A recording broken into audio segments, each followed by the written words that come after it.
In this emotional parole hearing, you'll hear from a victim who gets to set the story straight about what actually happened to her.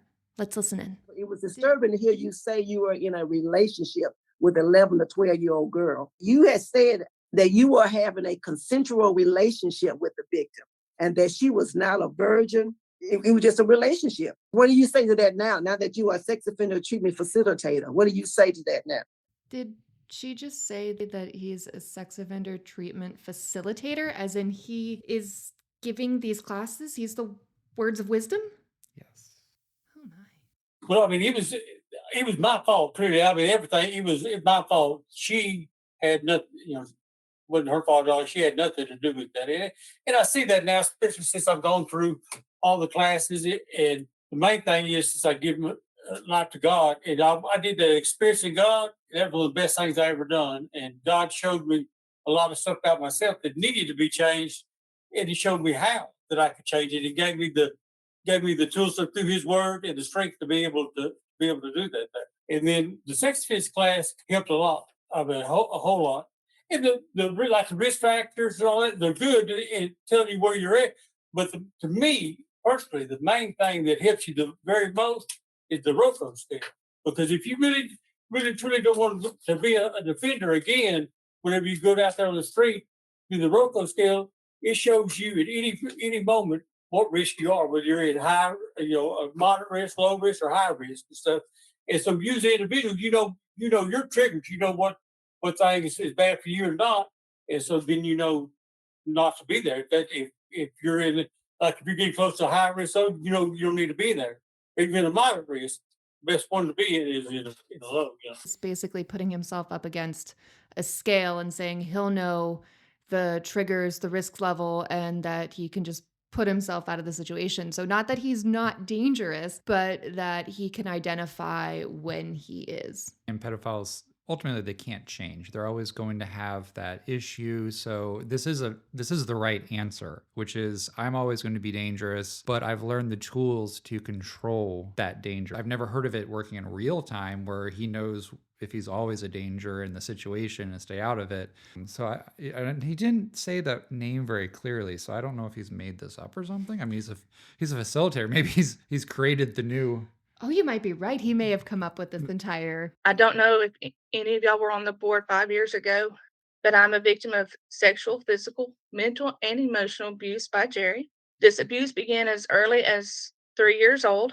The physical abuse ranged from being thrown across the room to just being hit in places that the bruises could easily be covered up. Sexually, he had intercourse with me, put objects inside of me, videotaped me, and had other men have intercourse with me. All of this and so much more occurred to me as a young child, beginning around 4 or 5 years old. His threats of killing me or my mother were real and very much believed. Today, Jerry is seeking to be released from prison, which basically is telling me that he feels he has paid his due for the horrendous things he did to me. It's ironic to me because he did not just hold me prisoner for around 10 years, but I continue to be in a prison. I'm stuck in a mental prison with memories, smells, sensations haunting me. Until I began a family of my own, I did not realize the impact that these things had and are continuing to have on me.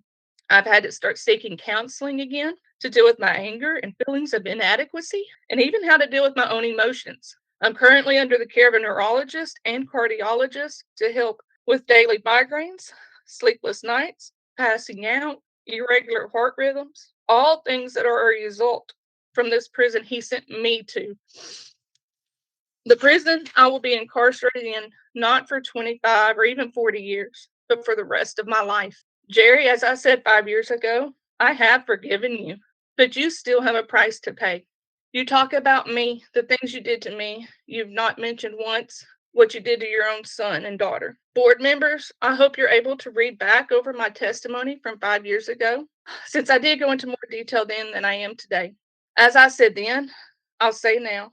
I just hope as you consider your decision, consider what you would say or do if your daughter, sister, wife, granddaughter were sitting here. Imagine the tears, fears, nightmares that you sat and witnessed them go through, have to process through, but you could do nothing to help. Imagine them spending the rest of their life in this prison of mental and ultimately of physical torture. Make your decision and just be prepared to share with your loved ones of why you made that decision. Thank you. That was such a powerful testimony. And it's interesting that she brings up prison because I know that he also says that he didn't hold her captive. Well, the fact is, one, she's was a child when this happened. She was held captive, it sounds like, by death threats to her and her mother. So yes, she was held captive. Children who are in an abusive situation are prisoners of that abuse. But for her, that pain continues on. The wounds go so much deeper than any bruise or cut. It doesn't heal quite as easily. Yeah, and I noticed how different her experience is, the real experience from what he was testifying to. He's trying to downplay everything, and it's wild to me how much he's leaving out. But supposedly has taken all these sex offender classes, is leading sex offender classes, and we see absolutely no genuine, real acceptance of what he did. Yes, yes, ma'am. Okay, now, like I said, I admit that I was wrong in what I done, and it was my fault. It wasn't Stephanie's. I've never tried to blame her, nothing else. But the thing of it is, I've never denied nothing that I've done. Never. From day one, I've never denied nothing that I've done. I've never held nobody captive. I've never picked her up and thrown her across the room. I've never done nothing to any of my biological children or nothing. And if I could change what happened between me and Stephanie, I change it in a heartbeat.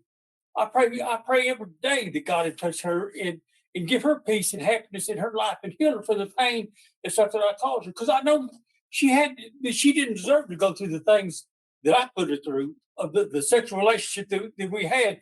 But as far as the abuse and stuff, and most definitely never, ever had I ever sold her to anybody, ever thought about doing nothing like that. It would, but for what I've done, I deserve to be locked up. I'd be the first one to say that I deserve to be locked up. But in the time that I've been locked up, I've done everything that I possibly can to change me from my heart. I've tried my level best to change. And the only way that I've been able to do that there is through the grace of God. God is the one who's changed me and give me the ability, the strength, and stuff, and the knowledge to know how to change. And after going through the sex offense class and stuff, I know that I'm not never going to put myself in no kind of predicament to be in a situation like that again. Because I don't ever want to come back to a place like this. I never ever do I want to come back, and I don't ever want to hurt nobody else ever again. And so I've done everything that I can to make sure that I won't, that I don't go out there and hurt anybody. I just want to be able to go out there, spend some time with my dad, what time my dad has left, and try to start a life for myself. But I have some grave concerns about the point Ms. Wise raised in kind of watching you just a few moments ago as well in your comments back in December of last year, where you said this was a consensual relationship. This young girl was somewhere between 10 and 11 years old. Could not have possibly been a consensual relationship, legally or otherwise. And if you didn't learn that in all of your sex offender programs and you're facilitating, I'm concerned about that. I think you need to be more aware and more in tune of what you've done to the victim in this case. My vote today is going to be to deny you as well. So good luck to you, and I encourage you to continue to work hard. You're not there yet. I think you still have some more work to do. My vote today is to deny your parole. No, what I see with him is that he is completely on the surface. Everything he talks about is on the surface, and he's parroting back what he has learned. It's not that he understands it, it's not that he can apply it, it's that he can say the right words to potentially get the right reaction, but it doesn't mean that he internalized it. It doesn't mean that it's something that's become part of his character. At one point, he said that he's never denied anything. Yet, in nearly that same breath, he goes on to say, I never held anybody captive. I never threw them across the room. I never did any of that. Yeah, I mean, it's a continuation of this theme of, well, it was consensual. I finally learned my lesson that it actually wasn't consensual, but I'm going to stick with everything else is a complete lie. He's prayed that God touches her, that she finds the healing that he has, that he's been healed and she hasn't. I cannot believe, or I can believe, I guess, but still, it's shocking to hear that he says that he had a sexual relationship with this little girl, his little girl. He just went and denied everything that she said in her testimony by saying a consensual sexual relationship. It's just maximum manipulation. It's he's learned through treatment that he, and from his last interaction with the parole board, that he can't say it was consensual. So what's the next best thing? A sexual relationship. And then what is he telling people? I mean, gosh, are sex offenders who are in his state of mind, are they facilitating sex offender treatment? We hear of backlogs and maybe there aren't enough facilitators. And oh my goodness, is this what they're turning to? People who are in this mindset? One theme that is constant through this, and especially with sex offenders for some reason, is the power of religion to help change them. And religion is a powerful facilitator of change. But at the same time, there are many people that are Christians that commit these crimes. Being a Christian does not mean that you're not going to commit the crime again. This is just a person that's trying to show in every possible way that they've changed, that they're a different person. What better way than to use religion? Whether he means it or not, I mean, he wants the benefit of the doubt, and that's the best way to get it. But also, I think he believes it. I think in this moment, they believe it. But what he said too is that he's never going to put himself in another predicament where something like this could happen.